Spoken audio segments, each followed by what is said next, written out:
Hello, welcome to the Parenting Versus Podcast. Podcast. Um, I can't. I'm sorry. we're laughing about a meme that Lindsay sent me. A series of memes, but I can't stop laughing. I hope my phone doesn't die. I have 16%. That'll be fine. We've been. That I hear? Oh, I was cracking open a nice Santa Fe Brewing Company Nut Brown Ale. Okay, well, I guess Their slogan is "Hold on to your nuts." Oh, that's classy. I am drinking a delicious red hard apple cider from Tractor Brewing. Their slogan is "Get Plowed." Actually, that's their website, getplowed.com. I am a fan of their ciders. I have to say, I used to not really dig their beers so much, but they have definitely hit a bullseye with their cider game.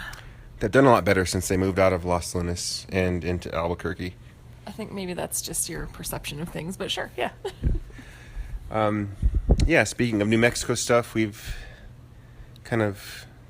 I gotta talk loud. You can't talk so loud. Our kids are going to wake up and then it's going to be chaos. Yeah. Kids are sleeping. They can't hear us. I promise. We did really wear them out today. Yeah. Big time. Speaking of enjoying things that are New Mexican, we've taken a tour, not a complete tour, but we've toured some of southern New Mexico. Yeah. Two places that I've never seen growing up in New Mexico. I'm a northern New Mexico type of person, Santa Fe, Espanola, Chama, Taos, Albuquerque, all that good stuff. But yeah, we're in Ruidoso. Today we went to White Sands National Park. I think it's National Park or National Monument. It's Monument. Is it Monument? Mm-hmm. And that a was monument to what, awesome. though? I feel like a monument has to be something that's kind of like man-made. Mm. Or maybe it's just something that's occurring naturally. I'm not really sure, but... I think the park... I should probably know this, but I think the park, like there's Grand Canyon National Park, I think we only have one national park in New Mexico, and that's Carlsbad Caverns National Park. You sure that's not a monument? I know that's a park. Mm. But because Obama toured it like his last year in office. Oh. I've never been there. I have been there, and that's further south than we are. Yeah. But it's pretty incredible. My second time going to White Sands, but the first time I went, I was probably like 20. It was a long time ago, so yeah. I don't really have many like distinct memories of that time. So no. Yeah. Yeah, so it was pretty incredible. Just gypsum sand dunes for miles and miles and miles. I think I read it's like over 200 square miles of gypsum sand dunes, which is pretty incredible. People have literally died out there. Yeah. Like, it's easy to get lost because once you get past where your cars are parked, it all kind of looks the same. Yeah. And today was hazy. Disorienting, for sure. There are mountains on the horizon that you can kind of see, like silhouettes. But today, couldn't really see the mountains because it was kind of hazy. Yeah. I wonder if is that from the fire in Los Angeles? I'm not sure. Probably. I would assume so. But I guess it was hazy in Albuquerque today. Yeah, I'm not. And it was hazy in northern New Mexico too. Yeah, it was. I mean, it was pretty fun. The kids had a blast, like playing in the sand. It definitely took a lot out of them. I mean, you can't be out there for a long time. No. You get really tired really quickly. Well, it was about 90 degrees outside. The gypsum sand is really cool because it doesn't get hot. If you've ever been to the beach in anywhere, we were just at the beach in California, and I remember like the sand being hot before, and like you were running to the ocean to cool off our feet. Yeah, I remember. Mm-hmm. The gypsum sand it's warm when you touch it, but we let our little girl, she's 1, we let her play around in the sand. And if you dig even like a couple of inches down, it's like cool sand. It's kind of neat. Yeah, it was fun. It was a really cool experience for our kids, I think, too. Yeah. We drove through some new places, like you said, and that was pretty neat. And stopped in downtown Ruidoso and walked around some of the little shops and things. Thanks for humoring me and doing that. Sure. I think I got it out of my system for the most part. Well, I did want to talk about Ruidoso, but one cool thing that Luke told me, which I thought was cool. Oh, yeah, White Sands. Yeah. This is we really were cool. we were walking, like we were done with our, we were basically done. We decided that we were going to go home, and the second I had Luke strapped in, it's like, I think I need to go pee. I'm like, okay, Of course. okay, let's go. So we walked to the bathroom, and as we were walking back, Luke was talking to me, and he said, Dad, is this a dream or is this real life? No, he said, am I in a dream or is this real life? You're like, I don't know, son. I wonder that myself. And I was like, yeah, buddy, it's you're in real life. Like, this is real. But I think he thought that because White Sands is such a weird place. Like, you go there and it's just like so strange. Well, it's completely out of place and out of character for everything else that's around it. Not to mention, like, when you think of sand, you think of a beach, and so I could see how he could be a little bit puzzled by... I think you'll remember this forever. Yeah, it was pretty funny, though, because he's like, I thought I was in a dream, and we were like, nope, you're awake. This is real life. Yep. You Yeah, might have a little heat stroke or something, but... Yeah, he's blowing me away how smart he is. Yeah, he's definitely our scholar for sure. He likes to learn. He likes facts. He likes information. He loves wildcrats and I'm drawing a blank. I don't know where. Dinosaur Train.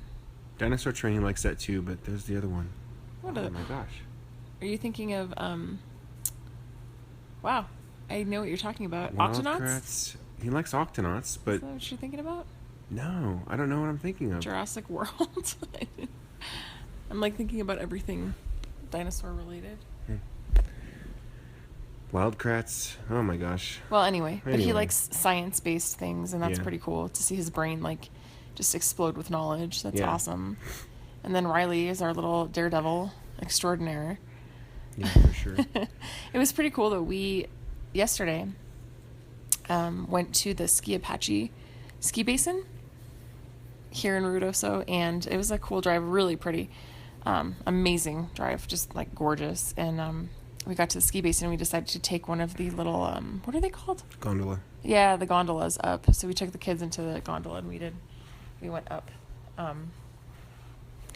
We went up on the gondola for a ride, and they thought that was super cool. And then there's a zip line that goes from the top of the peak all the way back down, and you can hear the people like zipping down, and they were watching them. We hiked up to this like lookout point to watch the people go down Yeah. the zip line, and that was incredible. And you could just see like the wonder in Riley's face of like, Yeah, he holy loved cow, that looks amazing. Yeah, it was really cool.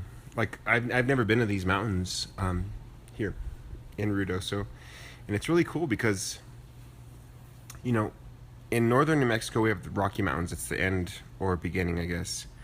That's actually one of the New Mexico true slogans, where the Rockies begin.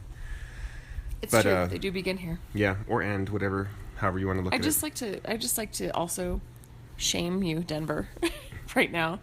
I know we do this a lot, but here's the thing. We are more than a mile high in Santa Fe. Uh-huh. So quit calling yourself the mile high city like it's some big deal, all right? I think their deal is that it's exactly a mile high. Ooh. 5,280 Whatever. feet. Yeah. Sorry, I just had to get that out No, there. I gotcha. But yeah, down here, these mountains are kind of crazy because they just happen. They're not part of the Rocky Mountain chain, but they are the tallest mountains. I think the furthest south tallest mountains, like in the United States. Yeah. And I think it's the furthest south ski resort in the United States. It was just beautiful. I was just like blown away by the views, and Yeah. we got to the top of the lookout trail, which is like the tippy top. Mm-hmm. And I told Luke, hey, you're on top of the world. And he was like, but I'm just a boy. Yeah. And it was so funny because I'm like, well, you're a boy on top of the world. There you go. And he was totally like, his mind was blown. Like, you could tell he was trying to piece that together. Mm-hmm. Like, like how big the world was and how much of it he could see from the top. It was really cool. Yeah. Yeah, that was fun. And then I pulled a classic Lindsay move and fell on the Like rocks. Yeah. With Riley on your shoulders. Yeah, but luckily he didn't fall. It was just me. I slid like, like baseball players. Yeah, and that So dude, that he wouldn't fall. that dude on the ATV gave us a ride. That was nice. Yeah, that was super nice. Probably he just felt bad for me. He's like, look at that moron trying to carry a kid down a rocky trail. Right. What an idiot. I But should probably give her a Ruidoso ride. it's an interesting place, huh? It's very Texas. It is very Texas. It's like almost. I don't feel like we're in New Mexico at all.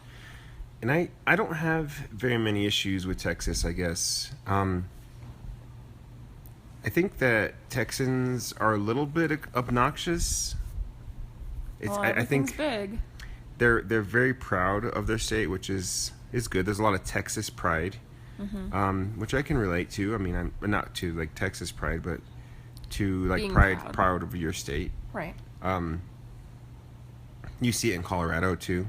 People are very proud to be in Colorado. So they're very boisterous about being Texan. Yeah.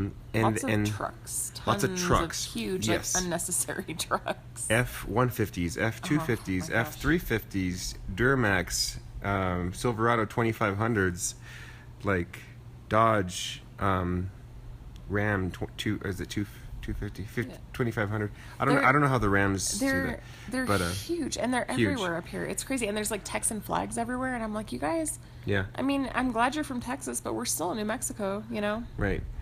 I think Texas kind of claimed this for them because, like, in Texas, they don't have really mountains. Like, there's mountains close to El Paso, but they're not like resort, like kind of, mountain towns. Well, like what we were talking about yesterday. I mean, really, technically, we're closer to El Paso than we are to Albuquerque right now. Right. And Lubbock is close too. Yeah. Lubbock and Amarillo. And I was just kind of looking at because you know how on the back of cars and trucks you can see, like, the dealers. The name of the car dealership is on there. I looked one up, and it was from Bowie, Texas, and Bowie is just north of Dallas. So all I think about is David Bowie and that Flight of the Conchords song about David Bowie. Oh yeah. That's all I think about. Yeah. Like, is it scary in space, Bowie? Are you cold? Was he on there? Do you need a sweater, Bowie? No. Bowie wasn't on that show? He should have I don't think so. I wish he would have been. It would have made it like a million times better. Like, it's not amazing already, but I'm sorry, that was a side note. Side note of what? Life. Oh, that's fine. It was called the Cider Side Note. That's Sponsored by Tractor. Hey. And Santa Fe Brewing. Cheers. Hold on to your nuts. A little bit impossible for me. So yeah, there's that, and I mean the Texas flags are, it's whatever. These people are coming to a New Mexico place, and they're claiming it for Texas. Claiming it for Texas, but they're still pouring money into like our local economy, and they're enjoying New Mexico. So I can't get too mad at them. Yeah, no, and actually, it's crazy though. Like, the one thing I noticed is going into all the shops and stuff, like just looking at the shops when we were kind of wandering around. There were some things that I liked, but then there were some things that were blatantly catering to that population, like Texas, like bejeweled jeans. Yes, like I was like, I don't understand this. Like, I don't understand this at all. But women were in there, and they were, they had their big hair and they had their Texas accents, and they were like, "Oh, honey, this is adorable." And I was just like, "You need more turquoise." Right, and I was just kind of like, I don't get it, but I guess you're buying it. That's cool. Whatever. So it was just kind of random. Like, it was hard for me to find stuff in those shops that I was like, oh yeah, I really like that, because it was just very gaudy and like big. I mean, it was big. It was statement stuff that like I could see a Texan wearing in Texas, but here I was just sort of like, that's a little too much. Yeah. Even for like Santa Fe standards, it's like a little too much, which is saying something. Yeah, I got you. And there are also a couple of different shops that were very much decked out in Confederate flags. Yeah, I was a little bit offended by that, honestly. And this is one thing that I have to... If you're not offended, you're not paying attention. True. I just want to throw a bumper sticker at you. All right. Awesome. So I get, again, talking about, like, pride from where you're from. Like, it's Southern pride. And I can't relate because I don't have Southern pride. I'm not from the South. I guess I'm from technically a Southern state. No, we're Southwest. I mean, Southern, like geographically Southern. But we're considered the Southwest. We're not considered We are considered the Southwest, but I am from a state that's South. But I'm not from the South. Right. Does that make sense? So... I mean, these people are proud of where they're from and whatever, and I get that because I have New Mexico pride, I guess. But what I don't understand is like when you're not. No, I'm listening to you. Oh, I thought you were paying attention to what we were listening. The yeah. noises in this house. So the Confederate flag stands for a lot, I think, and for everybody else, it kind of you can't really like fly that flag without kind of thinking about the history behind the flag, and part of that history is, based on slavery, Yeah. I don't get that piece. I also don't get the piece like there was one flag which kind of really baffled me. It was like a fusion of a our flag, the United States, an American flag. Half of it was the American flag, the other half was a Confederate flag. And I thought to myself for a second, well, those were the two nations that were battling each other. How could this be one flag now? I mean, I get it. Like they have Southern pride, but they're also they have American pride. National pride. National pride. They're whatever. Yeah, I mean it is weird. It almost would be like if you, as a native New Mexican, were like going around like repping like brown pride. That is a twofold thing. I mean, you could be. Isn't that like a gang? Yeah. But do you see what I'm saying? Mm-hmm. Like, yes, I mean technically, I guess you could, but like, would it stand for what it should actually stand for? Probably not.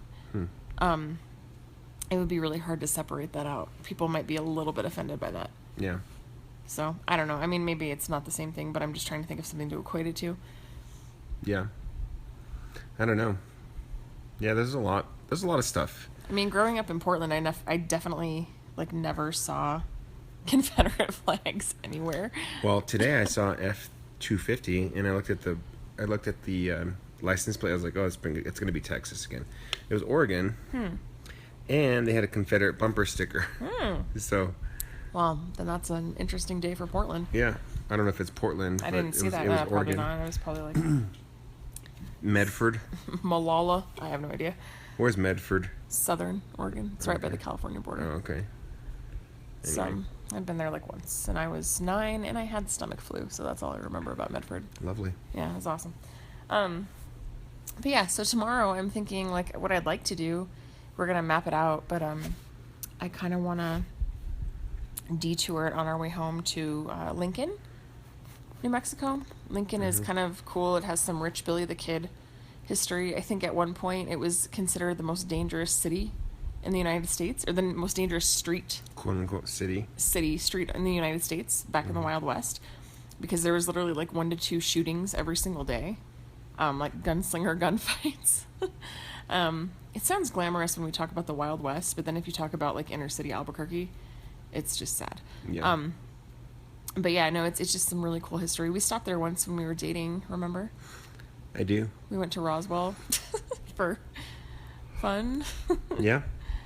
Yeah. We just had a wild hair. Yeah. Well, we were dating and we got a hotel room in Roswell, and we just decided like we've never been there. Let's go. Like, why not? Sinners. Whatever.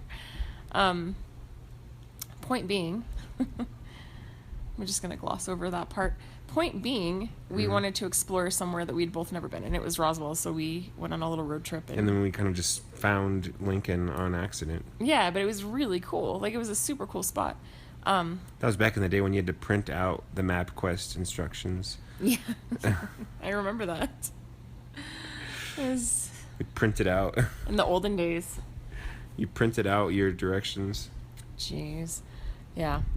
So we did that, and that was cool. We checked out like alien stuff and tacky like alien touristy stuff, just because we were tourists in Roswell because we'd never been there. But yeah, so I'd like to go through Lincoln again if we can. We'll check it out and maybe show our kids. It's pretty sweet stuff. Yeah, possibly. Kind of reminds me of the movie Young Guns. Should. I love that movie. I think it was filmed there. Part of it, yeah. Yeah, so it should be fun. Yeah. There was a lot more I wanted to talk about, and we just kind of just babble. I know we don't have like any notes or anything when we do this. We're not very formal. But I don't really care either. Anytime I think about this podcast, I just think about I mean, yeah, we have listeners, I guess, which is kind of weird to think about. Mm-hmm. But I am mostly thinking about my audience as my kids. And I think I've said that before. Yeah, well, it's not for you people. It's for our family. Stop listening. No, don't. I mean, enjoy it if you want, but yeah, we do it for our kids. And if you want to be a listening ear, a fly on the wall, feel free. Yeah, but I think about my main audience as my kids. Like, yeah, someday. Like, how cool would that be if you have a recording of your parents from back in the day? I know. I feel like our kids are so lucky and they don't even realize, like, well, I'm not saying we're, like, awesome people. You guys are so our kids lucky. are so lucky to have us. That's not what I meant. No, I just mean, like, they are in a world where everything is documented and they are going to have access to get a glimpse of what life was like at various points of their life. Not just with pictures, but with audio and video. Yeah. I mean, our generation, we had camcorders, but even so, like, it's limited, you know? Super limited. Yeah, definitely. Like, our kids are going to have... Maybe they're going to have too much information to sort through. Probably. But, they're going to have, like, holograms of us in, like, 100 years. Our great-grandchildren are going to be like, oh, yeah, those guys? Nah. They're not that exciting. I have, like, a hologram of my great-grandparents. They're lame. Yeah. It's going to be like a Black Mirror where they take all of the different snippets of information from our voice and pictures and whatever, and then they create a robot of us. That was, like, a super awesome episode. Yeah, that was pretty neat. When is season 2 coming out, I wonder? I don't know. It's something to think about. Something to look up. I want to watch it now. But yeah, Google Photos. Like both of our phones back up to Google Photos. You know, you have unlimited picture space. I mean, it's not high res or full res or whatever. I do the whatever quality. So I don't really care. I take the pictures, and on our iPhones it has the the live photos, which some people think that's just a gimmick. I think it's really cool because it saves like I think it's 3 seconds before the picture. I don't know how that happens. 3 seconds after the picture, and how could it do 3 seconds before unless it's always listening? Probably. I don't know. Anyway, yeah. It reminds me of Harry Potter when he's looking at that picture of his parents. Yeah, and they kind of move a little bit. Yeah. But yeah, if you force touch or hard press, I guess, on the picture, you hear the audio and you see them moving. Like, our kids are going to have those of themselves, like audio and video. Weird, but they're not going to know any different. Yeah, seriously. So it's like amazing to us, but to them it's going to be like, well, whatever. Right. For us, Old like we news. have like a handful of pictures of us and our parents, and we're like, oh, that's a cool picture. That's a cool picture. Those are all the pictures I have. Well, you know what's kind of crazy is my parents have like a VHS tape of like us as kids. Like, it's like an ongoing tape. And it's getting so old that, like, if we don't transfer it to, like, a DVD or something soon, we're going to lose it. Like, yeah. And that's it. Like, there's nothing left. Got to get that done. I know. I need to find it. It's just, it's crazy because it's like, literally, there's footage on there of me at Luke's age. Right. When I was 5 for my birthday. Like, that's the only, like, glimpse I have of myself at 5 years old. Really. Right. That's accurate. It's kind of like the only video we have of the Tasmanian tiger. I have no idea what you're talking about right now. Luke was watching a Wildcrats today, and it was all about extinct animals. Oh. And they were talking about the Tasmanian tiger, and Luke was super fascinated. Oh, he said extinct. He sounded like he said distinct. He's saying extinct, yeah. Talked to him, he said, Mom, do you know what animals are very distinct? And I was like, please tell me.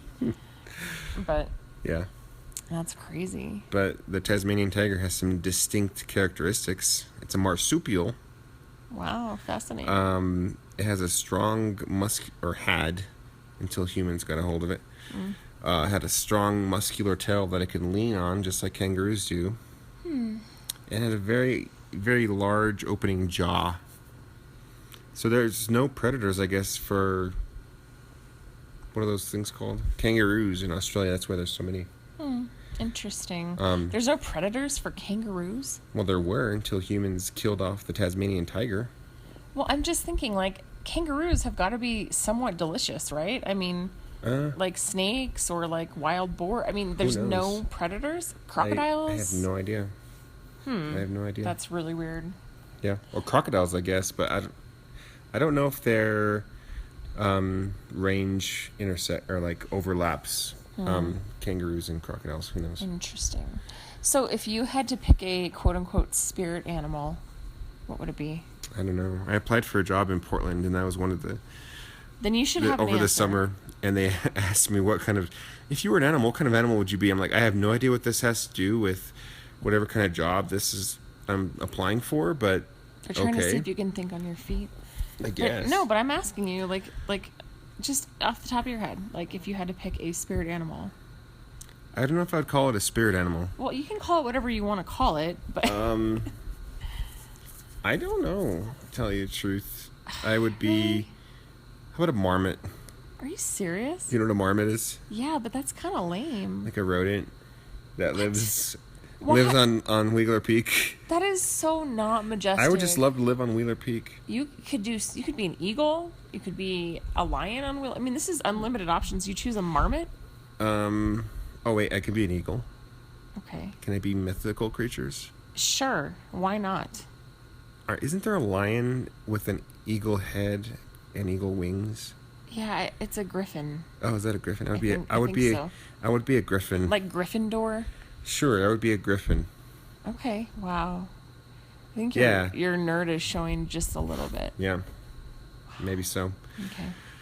Yeah. Oh, man. So we watched Ex Machina, or Machina, however you want to say it. It's Machina because no one else says Machina. I think it's Machina. I'm pretty sure. Google that. We watched it again last night for the third or fourth time, I think. Do you know what I was thinking about after that movie? What? I was thinking about, like, what if?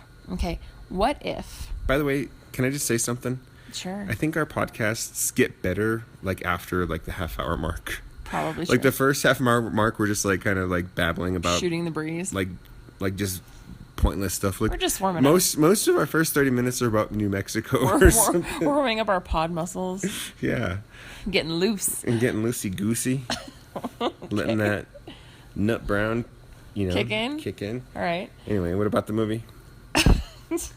Okay. No, so I was thinking, like, spoiler alert, I mean, if you haven't seen it, you should still see it because you're not going to understand what I'm saying anyway. Jon Snow dies. That's the spoiler. Yeah, spoiler. Oh, just kidding. He's not even in that movie. By the way, somebody on my Facebook said, or maybe it was Twitter, said something about comparing Jon Snow season 1 to season 7. And it's like, man buns are everything or something.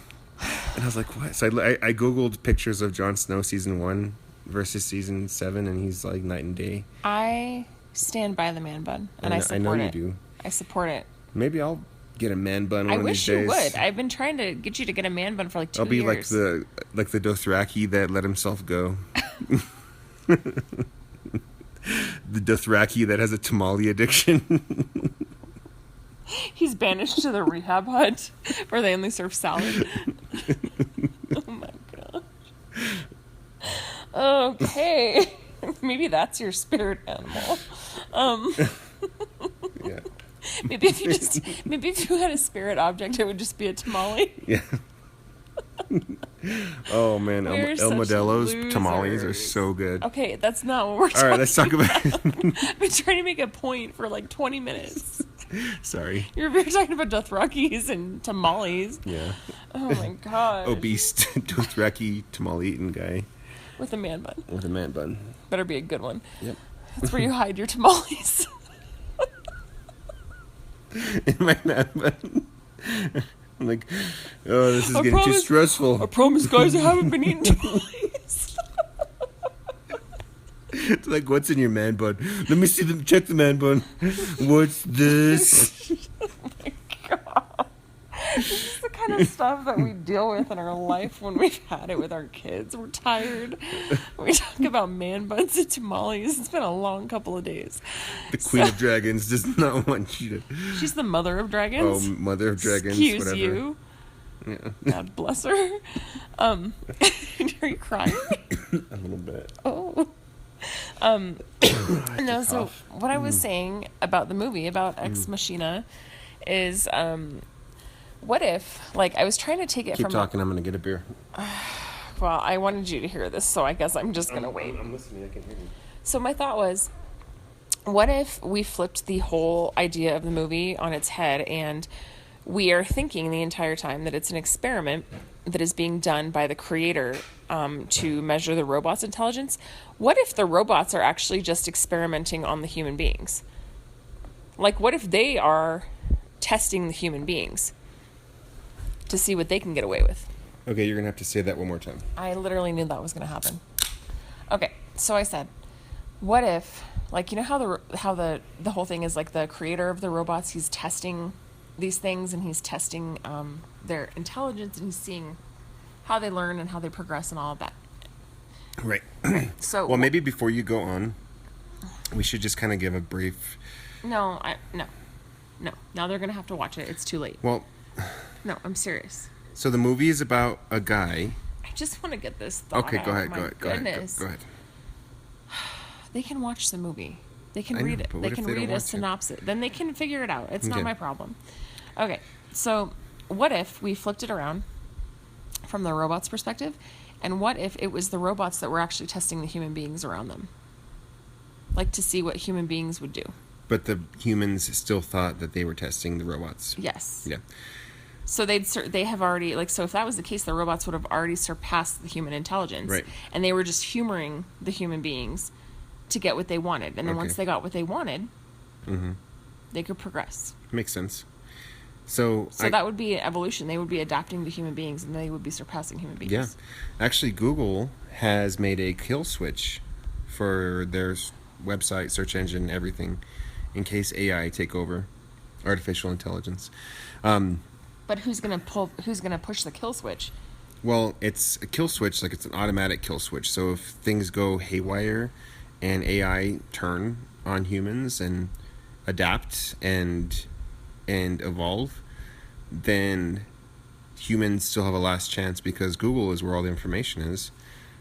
That tells me two things.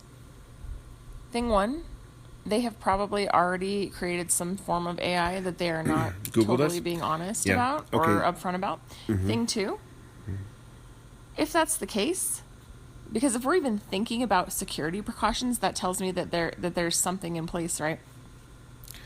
So thing two would be, how do we know that they wouldn't just, like, bypass that kill switch? I went the robots? Yeah. Well, I would guess. I mean, I'm not like... Because they would be a part of that system. And if you're a part of a system, you know how the system works. And if you're artificially intelligent and you're learning from that system every day, you're going to understand it. Well, there's super smart people on it. I mean, I'm sure that they know programming and code better than you or me. So. You do realize that this country voted, quote unquote, voted for Donald Trump for president? Okay. And then you say they're super smart people. That doesn't give me a lot of hope. No, these are people that probably didn't vote for Donald Trump, just saying. Well, and they couldn't prevent that from happening? That would be like messing with democracy. You can't do that. Well, Why would a tech company like step in to get somebody elected? and therein lies the question, doesn't it? Okay.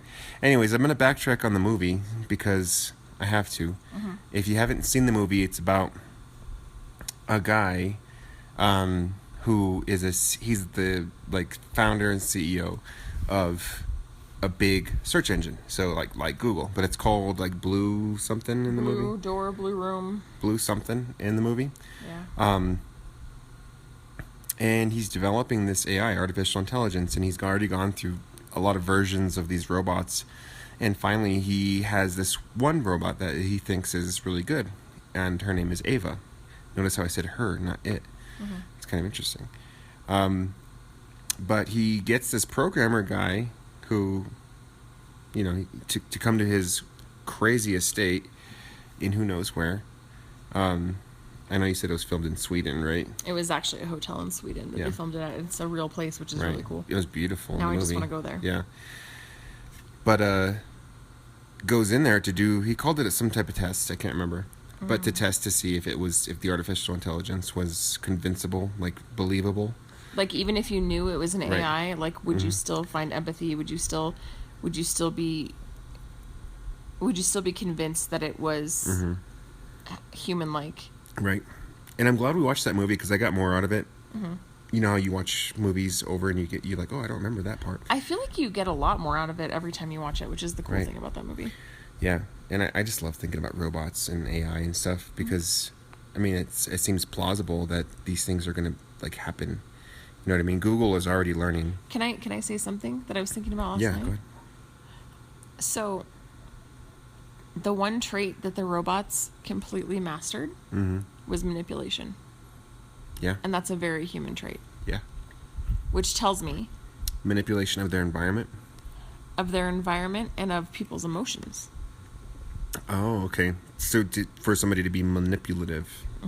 Yeah. For somebody to be manipulative, you have to observe that and you have to understand how it works.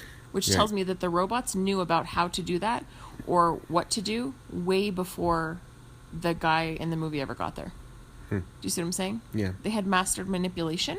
And then they had tested it on the guy. And then they realized, oh, yeah, it works. And so then they, well, I won't say the end, but... Yeah. Yeah. That's a very human-like quality. So that's why I think that maybe the humans were the test subjects. And there was one, yeah, maybe. Well, she ended up using the humans to get what she wanted. But, and isn't that a very human quality? Yeah. Greed, selfishness, manipulation? For sure. Because humans are motivated by greed. Yeah. And so if a robot is motivated by greed, that tells me that the robot has far more human qualities than they originally thought. Right. Interesting. Yeah. And there was one thing that I thought was really cool in the movie. And I didn't remember this from last time, but I think what was the programmer kid's name from Portland? He's actually from England, I think, Scotland or something. What was his name in the movie? The blonde guy. Oh my gosh, I can't remember right now. I don't remember his name, but yeah. Anyway, he was talking to the CEO guy about his, like the test or whatever.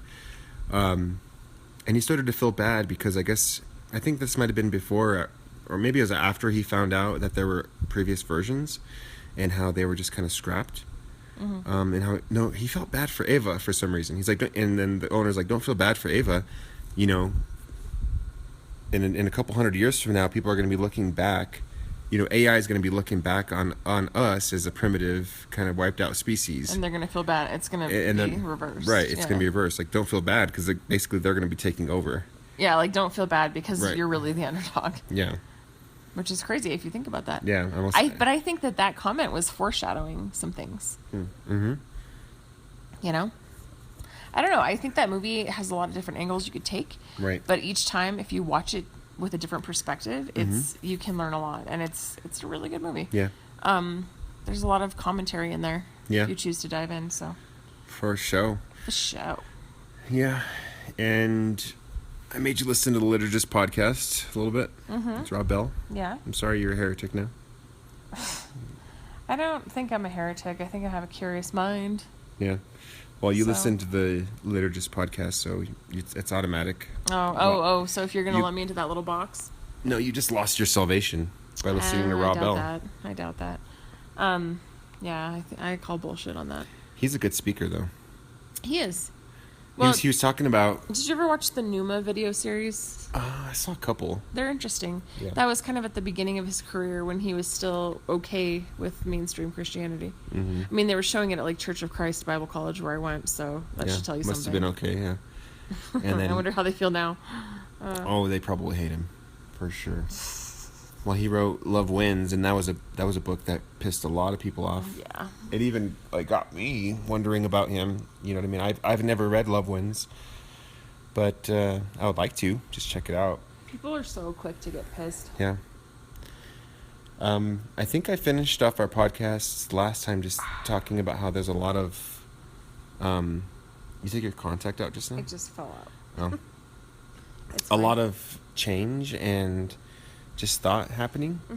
I think there's a lot of change happening in our culture, and it's kind of crazy. It's like a new wave. Yeah, North Korea just tested a hydrogen bomb successfully. Yeah, I saw that. Which is kind of nuts. That scares me to death. The hurricane in Houston happened. Yeah. There's wildfires in Los Angeles. Yeah. There's another hurricane coming. Awesome. People are still denying climate change. Seriously, you guys, what is it going to take? An act of God? Right. Oh, wait a minute. That's what's happening right now. Yeah. Sorry. Excuse the cynicism. Right. And then during the Wait, I just need to apologize. For what? That's not an act of God. God doesn't kill people like that. That's not... Oh, who's that lady's name? I think her name is Anne Rand, or is that? She's an author. Okay, somebody Ann Coulter. Yeah, not Anne Rand. Anne Rand died, right? Or she? Yeah, she wrote Anthem. And the Anthem, and that's like a. Yeah. It's like that book that everybody loves. I used to have a boss that loved that book, and she's like, "You should read." You should read. No, it was Atlas Shrugged. She's like, "You should read Atlas Shrugged." And I didn't read it, but I guessed it was probably about. Like 1984 status. Yeah, about how you need to pull yourself up in the bootstraps and. Yeah. Or whatever. I had to read it like 3 times. Ann Coulter tweeted something about. She said, "I don't believe that," and I'm paraphrasing. Like, look up the quote if you want to know the verbatim. But she said it. I don't believe that Hurricane Harvey was God's response to Houston electing a lesbian mayor, but that's more believable than climate change. And really? I was like, whoa. Oh my goodness. So yeah. But, I like how people are quick to put like words in God's mouth. Like, yeah. But during the hurricane, I hear about this because I follow all these podcasts and these pastors who are kind of progressive and stuff. But like during the hurricane, there was something called the Nashville Statement, signed by a bunch of pastors, including Francis Chan and I don't know all the big pastors, but there's a bunch, basically saying that the church agrees that, and again, I'm paraphrasing. Look up if you want to see exactly. Basically saying that the church denounces homosexuality and it's not okay. And also that if you are affirming that you're no longer a Christian. Yeah, well, I don't really think that's a decision for them to make because they can't see your heart and they don't know anything about that. Yeah. I don't know. I feel like this is rocky ground and I think it's a good conversation. Yeah. But I definitely don't feel like I can have this conversation tonight. That's okay. You're tired, aren't you? Yeah, I'm a little tired. Well, it makes me angry, and I don't want to make a podcast or speak out of anger. You don't have to. I don't want to hate on people. You don't have to. I was just bringing that up because I just feel like there's a lot of things are going to happen. Like things that we're on the verge of a lot of things happening. There's a wave. Like with our religion in the United States, with politics, all these things are happening all at once, and it's kind of like coming to a head. You know what I mean?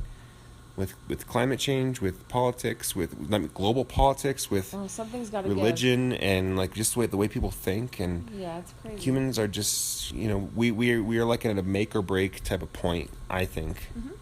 No, that's not. I mean, that's how it feels anyway. I don't know. I think there's a new wave coming, and I don't know what that means exactly, but I know that it's on its way. Yeah.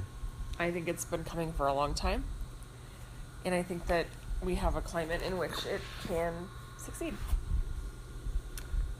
We have a climate in which not succeed, but change. I think we have a climate in which this was bound to happen, is what I'm trying to say. Right. People's thought processes, the way they accept information, the way they get information, the way they perceive information is different now. And I think that it's moving towards a bigger change. Right. Yeah. So, anyway. Sorry. I don't know. Are you pretty tired right now? I'm tired. Well, my contacts came out of my eyes and my eyes kind of hurt, so. Yeah. Well, I think it might be that time, yeah. So before we go, we always like to kind of shout out our dudes. So again, listen to Jeff's music. Jeff can be found. He created the music that he graciously lent to us it's our intro music. Check out his stuff at just Google Jeff Omid-Veron. Sounds exactly like it says. He has a SoundCloud. And also check out Lindsay's brother's stuff, which is RyanPFreeman.com. And I think, hang on one second. Yeah, RyanPFreeman.com. He wrote a book that is called Rain Spell, and he has a couple of novelettes. The Trombonist, and what's... Novellas. The Trombonist, and what's the other thing? The Grey Isle. The Grey Isle. I should know. Anyway, hope you guys have a great night. A great day, great week, all that good stuff. Lindsay's giving me the hand signals to cut it. I tend to babble at the end. That's okay, because if you're still here, then kudos to you. So, all right, guys, you have a good night.